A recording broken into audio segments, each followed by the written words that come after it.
En este video nos vamos a enfocar en cómo la codependencia se conforma de distintos patrones, de distintos síntomas que se van repitiendo en diferentes facetas de nuestra vida y de nuestra persona. Me gustaría que pudiéramos explorar este tema de una manera más amplia y ver cómo la codependencia cómo afecta tu relación con las cosas que te gusta hacer, con las cosas con las que te gusta rodearte, con las personas, amistades. Pero es indudable que la mayor manera, que la expresión más fuerte, más clara, es a través de las relaciones personales,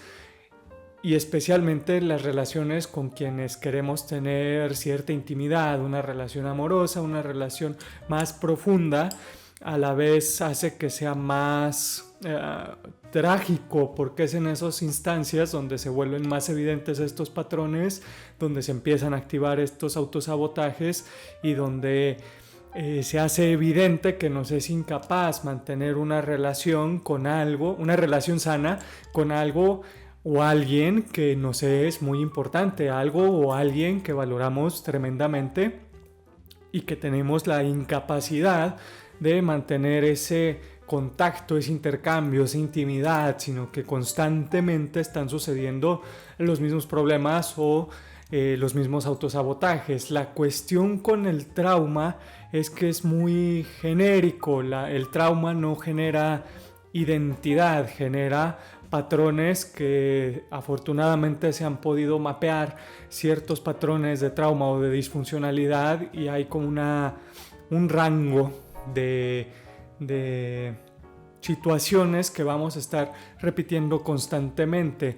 Lo que esto quiere decir, lo que quiero decir con esto es que no es un desorden de nuestra propia creación, no es algo que nosotros tengamos que sufrir de manera extremadamente individual. Claro que va a haber ciertos detalles, siempre va a haber espacio para nuestro panorama personal, pero la realidad es que en su mayoría son cuestiones muy genéricas, muy compartidas, cosas que no es que nosotros decidimos. Por eso es que el trauma no equivale a una personalidad, porque no hay tanto rango de decisión. Es más bien que nuestro organismo entra en un estado de crisis extrema y empieza a aplicar algunos programas. No sé todavía de dónde vengan, pero sí sé que son muy intrínsecos, son programas de emergencia,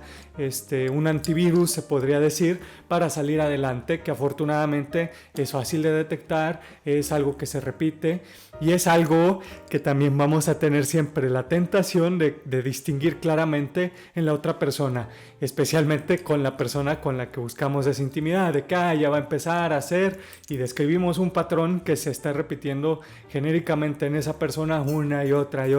vez, pero somos bastante ciegos en ver los nuestros. Aquí yo invito a que el esfuerzo principal sea más bien detectar nuestros patrones, detectar cómo afectan nuestra capacidad de relacionarnos, y hacer un esfuerzo para irlos aliviando, irlos redirigiendo, irlos refinando. Borrar no, cada vez estoy menos convencido que estas son cosas que podamos superar o borrar o cosas así. Son cosas que nos van a acompañar por muchos años, y no es que para toda la vida, pero que es importante empezar a reinterpretar, empezar a redireccionar, empezar a darles otro uso, de la misma manera que un cuchillo lo puedes usar como un arma o para algo de cocina. Igualmente dentro de la cocina lo puedes usar de manera un poco torpe y acabar todo cortado, o puedes aprender a tenerle mejor cuidado, darle mejor uso, ponerle un mayor filo, porque ahora le estás dando un uso más apropiado. Y a la vez hacer un gran hincapié en aceptar, recibir, entender y comprender estos patrones en las personas que nos rodean, porque a final de cuentas el trauma y la codependencia y la disfuncionalidad se activa cuando existe un panorama de agresión, de rechazo, de abuso. Entonces pienso que si nosotros empezamos a contribuir con comprensión, con paciencia, con una piedad, entonces esos patrones no van a cambiar, pero tal vez empiecen a activarse menos, y creo que eso es más bueno que estar atacando, estar criticando, estar recriminando y hacer que esos patrones inunden a la persona y empiecen a actuar de manera disfuncional, como nos sucede a nosotros. Bien sabemos que cuando se nos presiona mucho en nuestras zonas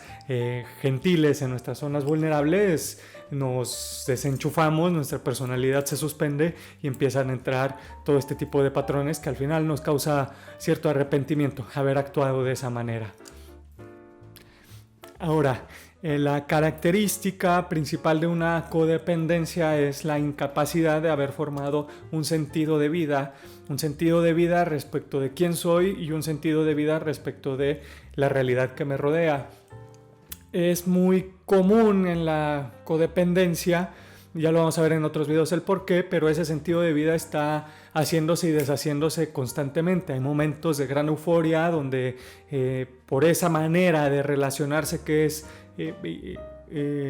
inmadura, que es en crisis, que es en desorden, pues creemos que una cosita se vuelve nuestro todo, pero normalmente todo lo que seleccionamos al momento en el que el proceso de selección surge de un sistema formado en la crisis, pues es muy fácil que esa cosa seleccionada va a ser algo poco duradero, va a ser algo que nos va a empezar a afectar, va a ser algo nocivo, va a ser algo superficial, algo falso, entonces que está destinado a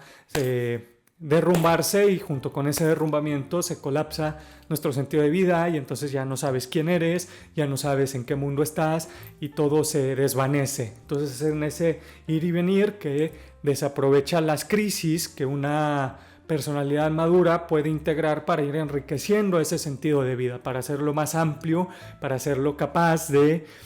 abrazar lo familiar, pero también entender que hay mucho por abrazar, mucho que es desconocido y que es capaz de tolerar esas fluctuaciones de una vida pues que a todos nos toca experimentar, una vida donde todo va y viene, donde todo cambia y donde nos toca adaptarnos constantemente. Y una de los orígenes, y un origen que vamos a estar repitiendo a lo largo de los videos, es en la infancia, principalmente en las disfuncionalidades familiares, en las disfuncionalidades, carencias o abusos de la estructura familiar, entendiéndose en esa buena jerarquía de que los padres deben ser el elemento maduro capaz de poder tomar cuidado de las necesidades y deseos de un infante que es tremendamente dependiente y tremendamente vulnerable. Ese sería el organismo, pero ya cuando hay una disfuncionalidad, pues empieza que el hijo empieza a cuidar del padre, el padre empieza a exigirle cosas a los niños que no son apropiadas y empezamos a tener diferentes perversiones de esta estructura, que la verdad es más teórica que práctica. La cuestión familiar, las cuestiones intrapersonales siempre son muy privadas, muy íntimas, y nos van a hacer cosas que no son correctas, pero que son muy cotidianas, que suceden. El detalle, la diferencia, creo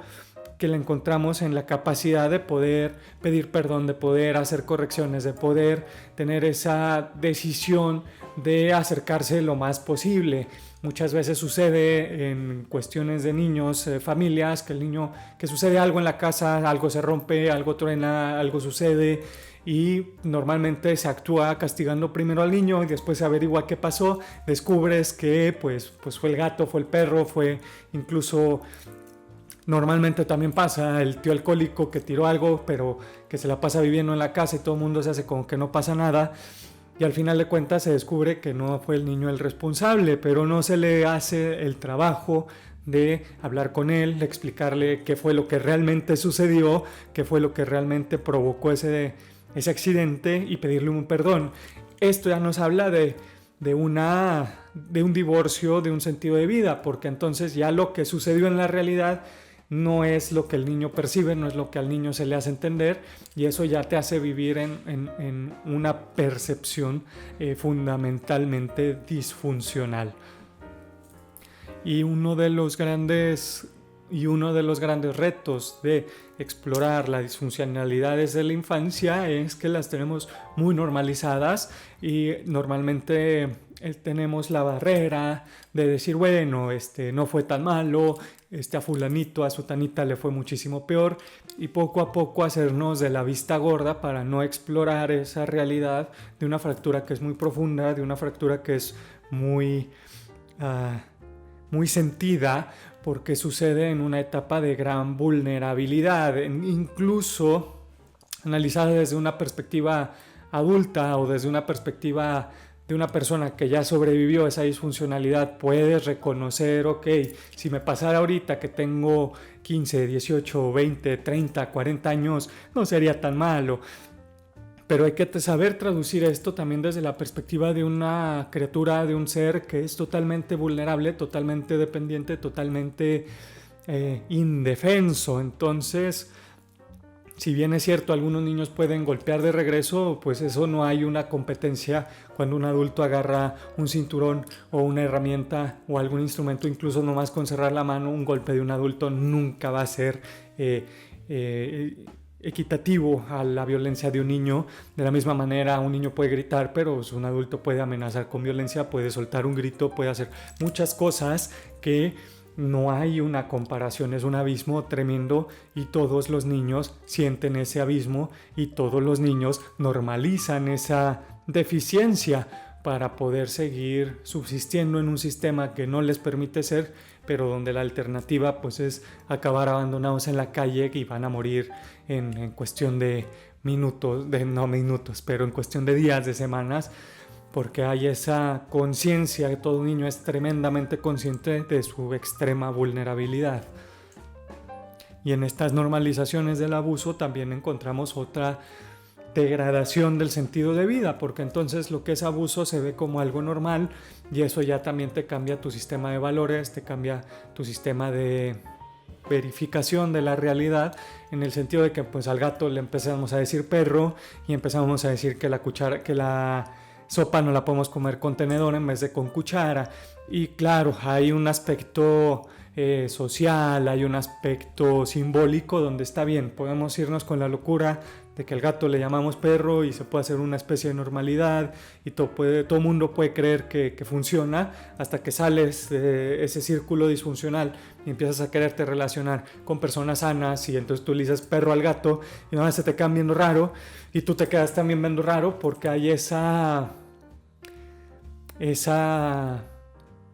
disfuncionalidad simbólica. Pero también muchas veces hay cuestiones que son imposibles de enmascarar. En el momento en el que, claro, todo el mundo te puede decir en tu casa, pues la sopa se come con tenedor, pero en cuanto tú intentes comer, pues evidentemente la realidad va a mostrar ahí que hay una disfuncionalidad, que hay una mentira, que hay algo que no se puede llevar a cabo. Y lo terrible de toda esta situación es que al niño se le hace creer que entonces no es que sea el tenedor el culpable, es el niño, y es que tú no sabes agarrar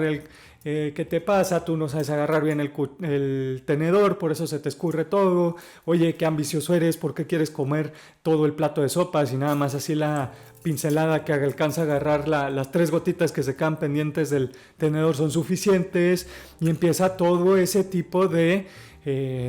manipulaciones, de perversiones, de mentiras, de esfuerzos para hacer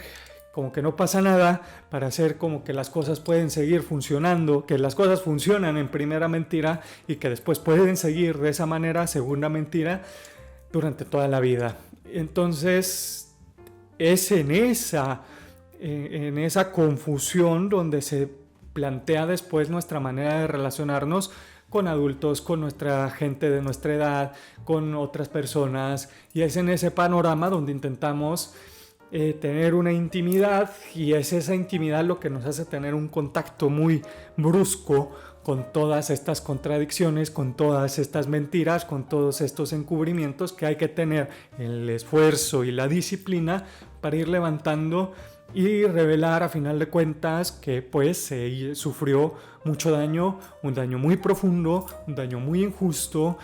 y tratar de repararlo, tratar de cuidarlo, tratar de subsanar a través de una madurez adquirida de manera consciente, de manera disciplinada, cuidar a esa disfuncionalidad, ser un adulto en el presente para, a través de ese de esos nuevos esquemas de madurez y de funcionalidad, atender las heridas del pasado, en vez de recriminar, porque esas cosas ya no se van a sanar, ya no hay manera de rellenar esos huecos. Eso ya se tiene que aprender a lidiar con eso, en vez de exigir alguna compensación, alguna restitución. Creo que ya a veces es mejor aceptar que ya es muy tarde para eso y empezar a ver cómo cuidar en ese entendimiento de qué es lo que sucedió y de qué es la herida. Y como todo acto de violencia proviene de un acto de desorganización interna, porque al menos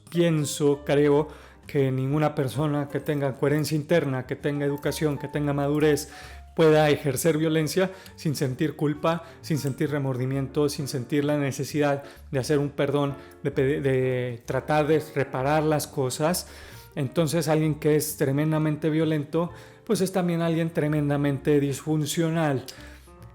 Y debido a eso, pues proviene de un trauma, proviene de un patrón genérico, lo que nos hace ver que el abuso y la violencia también son tremendamente genéricos. Entonces, a lo largo de estos videos vamos a estar también explorando diferentes patrones, diferentes escenarios que probablemente se repitieron en tu experiencia de vida. Uno de esos ejemplos es cuando existe un rechazo a la vulnerabilidad y dependencia del niño, cuando se rechaza la realidad de que hay que enseñarle cosas, hay que tenerle paciencia, y entonces se le empiezan a imponer de que no, es que tú tienes que hacer tu sentido de vida tú solo, no te vamos a poner reglas, no te vamos a poner atención, no te vamos a poner cuidado, no te vamos a poner amor. Entonces, pues tú aprendes cómo te lavas tu cuerpo, tú aprendes cómo te vistes, tú aprendes cómo cuidas tu ropa, y a veces eso se traduce en nuestro aspecto personal de personas que pues a veces tienen mala higiene de manera, no por manera descuidada, sino porque nunca tuvieron un acercamiento paciente y prudente de que, oye, los dientes se cepillan 3 veces al día, se hace de esta manera, oye, te tienes que lavar el cabello, oye, te tienes que lavar de esta manera, porque el niño no sabe. También cuidar la manera de cómo vestirse, oye, pues los pantalones van de esta manera, son 2 calcetines del mismo color, y ese tipo de cosas. No tanto para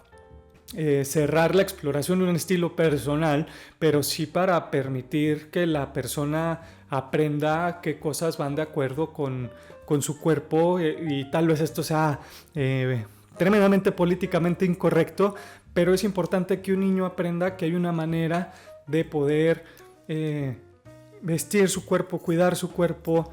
y tener ese cuidado esencial, primordial, sin hacer ninguna modificación, sin hacer nada. Y ya después puede haber un margen de decisión, todavía no estoy muy estudiado en esos temas, pero sí sé lo suficiente para ver la importancia de que un niño aprenda y se sienta cómodo en su propia persona, y ya después puede tener un rango de decisión conforme pasan los años, las etapas de vida. No me voy a meter más, es un tema muy diverso, muy complejo, muy importante para hacerlo nada más un fragmentito en un comentario. Pero pues es evidente, a veces se ven niños que están muy descuidados y el niño también se da cuenta y siente esa incomodidad, o a veces hay esa crueldad de que nunca te enseñé cómo mantenerte de manera presentable, pero siempre te estoy criticando cómo te vistes, te estoy criticando cómo tienes el cabello, te estoy criticando que ya se te están manchando los dientes. Hay cuestiones muy feas en las familias donde a veces sucede eso. No te enseñamos nada, pero te vamos a criticar todas las fallas y todas las deficiencias que inevitablemente vas a tener, en vez de ver cómo enseñarte, en vez de ver cómo guiarte, en vez de ver cómo presentarte lo que evidentemente te está haciendo falta para tener cierta salud en tu cuerpo y en tu persona. Y después de este abandono tenemos también sistemas de reglas que son muy rígidos, donde hay mucha expectativa, donde hay mucho miedo, donde hay mucho de que, ay, es que si el niño no es perfecto, pues se va a hacer drogadicto, se va a hacer pandillero, se va a hacer cualquier cosa, y hay esa neurosis por mantener a los niños en algo que no corresponde con la vulnerabilidad de un niño, con la dependencia de un niño, con la ignorancia que tiene todo niño. Entonces pues va a ser siempre ese contraste de que pues, el niño no es la expectativa. Y entonces a través de todas estas cosas es que se normaliza la violencia, se normaliza el abuso, y cuando eso sucede, entonces nuestra mente,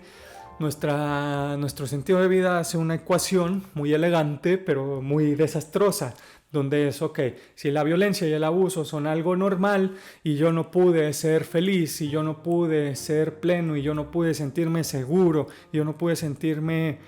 completo en algo que fue bueno y normal, entonces yo soy anormal y malo, yo soy el problema, en vez de decir, ok, no, tal vez lo que sucedió fue que fue un sistema de abuso, fue un sistema de violencia, y hay que atender los patrones que aprendí de ese sistema y que sigo reproduciendo en mi interior para poder empezar a percibir el valor que tengo como persona, y también hacer varios cambios y empezar a, no tanto un cambio para una mejora personal, creo que eso también lo hemos pervertido bastante, decir que no, pues puedes tener habilidades, conocimiento, dinero, no, la mejora que podemos, que veo más prudente es cambiar de nuestro abandono, nuestro autoabandono y nuestra autoviolencia a una postura de cuidado. Oye, deja escucho mis necesidades, deja escucho mis heridas, deja escucho mis dolores, para empezar a tenerle atención. Como cuando te llega un enfermo en cama, pues no le vas a decir ponte a hacer sentadillas y todo, no, a ver qué tienes, qué medicinas te consigo, qué dieta te tengo que modificar, no te voy a dar un pozole si tienes el dolor del estómago, vamos a hacerte una gelatina, y empezar a hacer esas consideraciones en vez de mejoras. Porque cada vez que el abuso se vuelve correcto, nuestra existencia, nuestras necesidades, nuestras emociones se vuelven el error. Pues eso ha sido todo por este video. Pienso que este tema nos va a dar cositas bastante interesantes para platicar. Definitivamente, si tienes comentarios, dudas o cualquier cosa, la cajita de comentarios para poderlo atender en el próximo video. Creo que estas historias, estos ejemplos, estas cosas pueden despertar muchas memorias, y si tienes alguna duda o algo así, no es necesario dar muchos detalles, pero al menos plantear a grandes rasgos. Puede ser, no, tampoco quiero prometer más de lo que soy capaz, pero si veo alguna preocupación que se empieza a repetir o algo que vea muy apegado, pues empezar a adaptar un poco los videos para empezar a dar un poco de respuesta más puntual a esas preocupaciones. Pero pues no sé, nunca lo he hecho. Esperemos que funcione, esperemos que salga bien. De todas maneras, cualquier comentario, recomendación en la cajita, pues son muy bienvenidos. Siempre me alegra mucho el día. A veces me tardo en contestar, pero es porque trato de dar una buena respuesta. ¿Qué más? Agradezco mucho que me permita ser un invitado, de poderte acompañar a lo largo de estos pequeños minutos. Tal vez te estabas arreglando, matando el tiempo, yo no sé, pero aprecio mucho que me permitas pues hablarte a través de una cámara, a través de un micrófono, y poder pasar un tiempo juntos, poderte compartir un poco de algo que me es muy interesante, muy impresionante la cantidad de estructura que está disponible a través de diferentes libros y todo eso, pero que pues es ausente. No son temas que se hablen mucho, no son temas que se hablen al menos desde esta perspectiva, que no es autosuperación, que no es esa presión, que no es esa recriminación, sino tomar una responsabilidad personal con el objetivo de tener un mejor cuidado, una mejor atención hacia nuestra persona, y a través de eso también a las personas que nos rodean. Te deseo un día muy bueno, que todo te salga muy bien, que puedas convivir con gente que ames, con gente que te guste, con gente que disfrutes, y también que esas personas disfruten de tu compañía, que les guste tu persona, que se sientan recibidos y se sientan unidos en esas pequeñas convivencias que a veces pasamos por alto. Mi nombre es Paul Favela y nos vemos en el próximo video.